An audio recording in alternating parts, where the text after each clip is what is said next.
Welcome to the NPU Innovation Team. There are 7 guys in our team who are interested in aircraft design. Mr. Zhu Gesheng is the team leader and pilot. There are 3 teachers provide us guidelines through the whole process. Since November 2015, NPU Innovation Team was established.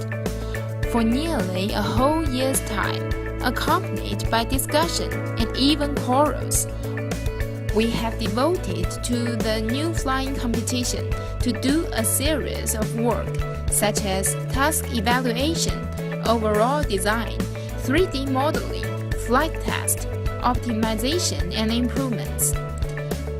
And now our model plan, T-Humpback, has accomplished the original goal we set. According to the scoring equation the regulation showed us, under the premise of completing all specified actions, the cruising speed, landing speed, and efficiency are important factors in scoring. We worked out the optimum design point through MATLAB, and then the following work could be done step by step. During the aircraft design, one of the biggest problems is to ensure the plane can perform normally and be controlled easily when the critical engine is switched off. So what's a critical engine exactly? For a full-scale aeroplane, FAR-25 says, critical engine is defined as the engine whose failure would most adversely affect the performance or handling qualities of an aircraft. There are 2 examples below. Airbus A50 has 2 Trent XWB engines. When one of engine is broken, it suffers a large yaw resistance and power loss occurs. So other engines can be regarded as critical engine. Airbus A380 has 4 Trent 900 engines. When the outermost engine is broken, it suffers the largest yaw resistance and power loss occurs. So the outermost engines are called critical engines. Our plane is a double-engine plane with 2 same engines which are separately set on each wing symmetrically. They provide equally during flight. No matter which engine switched off has the same impact on the aircraft, so either engine can be viewed as critical engine. As we all know, security is an internal topic in aviation industry. No matter when the critical engine fails, the flight security will be seriously endangered. Besides, the thrust will become poor when the critical engine is switched off. The drag will also increase because of the windmill resistance generated by the failed critical engine and yaw resistance generated during keeping the plane away from yawing and rolling. As a result, many aspects of the plane's performance will deteriorate and even goes too bad to handle. First, to offset the yaw resistance generated by the failed critical engine, we need a rudder with enough area. Otherwise, the aircraft would keep yawing and crash finally.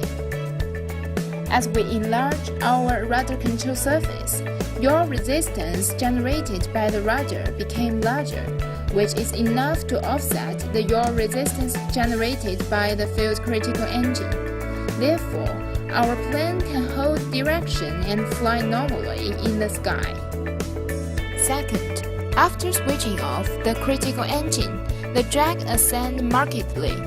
If the power system is not large enough, pull force may not be able to generate enough lift to balance the plane.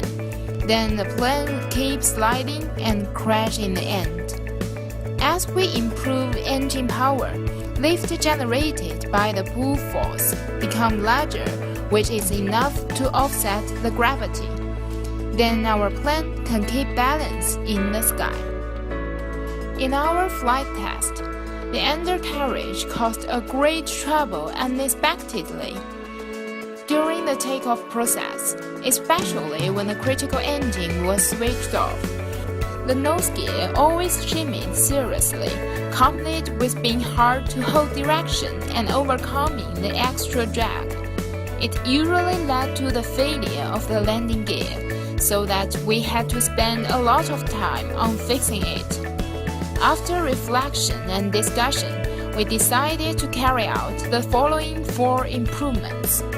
We optimized the steering system from single push mode to double push mode to enhance the nose gear steering ability. 2. The telescopic landing gear was replaced by levered suspension landing gear, which can resolve the vibration energy of the landing gear along the axis of the fuselage. 3. The tail of nose gear was changed to a softer one, and the main landing gears were enlarged so that the drag of taking off run descended substantially. 4.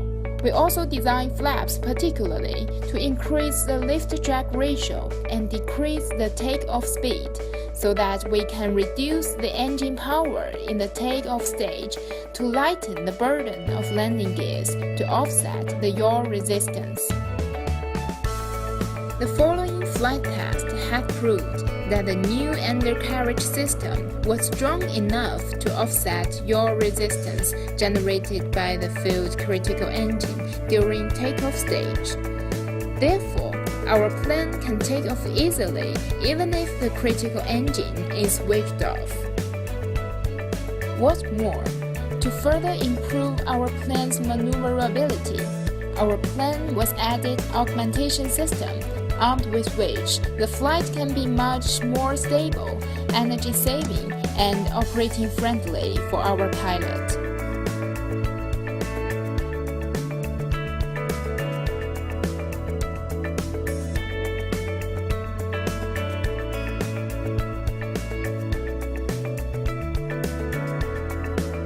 The problems with critical engine are just a part of our job. We also make every effort on improvement of flaps mechanism, structure and circuit optimization, power system selection and matching, transport troubles management, and so on. Although there are many difficulties, even failure, we find interest on the way to overcoming them. Seeing our plane T-humpback flying in the sky, we know all the pay is worthy. We sincerely hope what we do can provide something worse for the development of aviation industry, more or less. This is NPU Innovation Team from China, and we will keep on the way and do as best as we can to accomplish our dream.